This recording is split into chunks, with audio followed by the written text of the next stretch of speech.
పోయేదాన్ని ఇంకెక్కడో తగిలించుకోవడం అంటారుగా, అదైతే పెద్ద మూవీ టీంకి కరెక్ట్గా సెట్ అవుతుంది అనమాట. బార్బెల్ పిచ్ మీటింగ్ ఓకే, తను రివ్యూస్ ఇస్తారనమాట, తన రివ్యూకి మంచి ఆదరణ ఉంటుంది. కాకపోతే తన సినిమాని పోస్ట్ మార్టం చేస్తారు, అదైతే మనం ఒప్పుకోవాలి.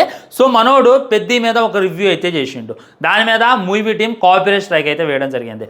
ఆ తర్వాత పార్ట్ 2 అని చెప్పి ఇంకో వీడియో చేసిండు. మరి దాని మీద కాపీరైట్ స్ట్రైక్ వేసారా ఏంది అనేటటువంటిది తెలియదు, కానీ మరి తను డిలీట్ చేసిండా. ఇందాక చూసుకున్నట్లయితే పార్ట్ 3 అని చెప్పి ఇంకో వీడియో చేయడం జరిగింది. దాంట్లో పిరికి పెద్ద అనేటటువంటి తమ్మేలు ఇచ్చే ఏ విధమైనటువంటి క్లిప్ పెట్టిండు.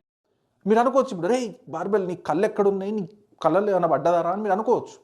ఈ క్లిప్ అర్థమైంది, కింద స్థాయి వాళ్ళకి అర్థం కాదు, మినిమం డిగ్రీ ఉండాలి.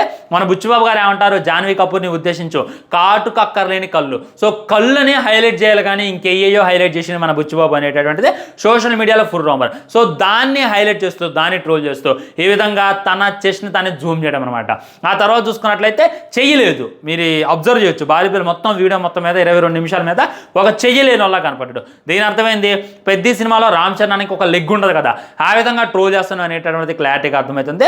మహా అయితే తను ఒక వీడియో చేసుకునేవాడు, ఆ వీడియో చూసుకున్నట్లయితే 2 లక్షలు 3 లక్షలు 4 లక్షలు వ్యూస్ అయితే వచ్చాయి. ఆ తర్వాత అందరూ మర్చిపోయేవాళ్ళే, తను మర్చిపోయేవాడే, సినిమా వెళ్ళే వాళ్ళే ఆగేటోళ్ళు ఆగోళ్ళే.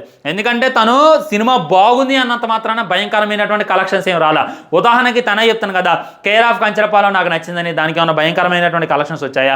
రీసెంట్గా కిరణ్ అబ్బోవరం ఒక సినిమా వచ్చింది, దానికి కూడా పాజిటివ్ రివ్యూ ఇచ్చిండు, దానికి ఏమన్నా 1000 కోట్లు వచ్చి పడ్డాయా? అంతేందుకు the greatest photo wedding free wedding అని చెప్పి ఒక సినిమా ఉంటుంది, మస్తుదా మూవీ హీరోది గోపీది, ఆయనకి మంచి పాజిటివ్ ఇచ్చిండు, దానికి ఏమైనా 1000 కోట్లు వచ్చి పడ్డాయా? సో తను పాజిటివ్ ఇచ్చినంత మాత్రాన సినిమాకి 1000 కోట్లు రావు, నెగిటివ్ ఇచ్చినంత మాత్రాన సినిమాకి ఏం బొక్కరాదు అనేటటువంటి గుర్తుంచుకోండి.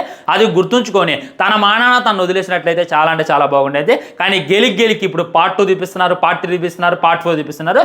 దానివల్ల తనకి అటెన్షన్ పెరుగుతుంది, తనకు వ్యూస్ పెరుగుతున్నాయి, తనకి డబ్బులు వస్తున్నాయి, కానీ సినిమాకి బొక్క పడుతుంది అనేటటువంటి విషయం మూవీ టీంకి ఎప్పుడు అర్థమైద్దో. సో నేను మీకు చెప్పేది ఏంటంటే, రివ్యూ ఇచ్చే వాళ్ళని గెలకమాకండి, గెలిగితే ఇంకా అది పెద్దదే తప్ప తక్కువ కాదు.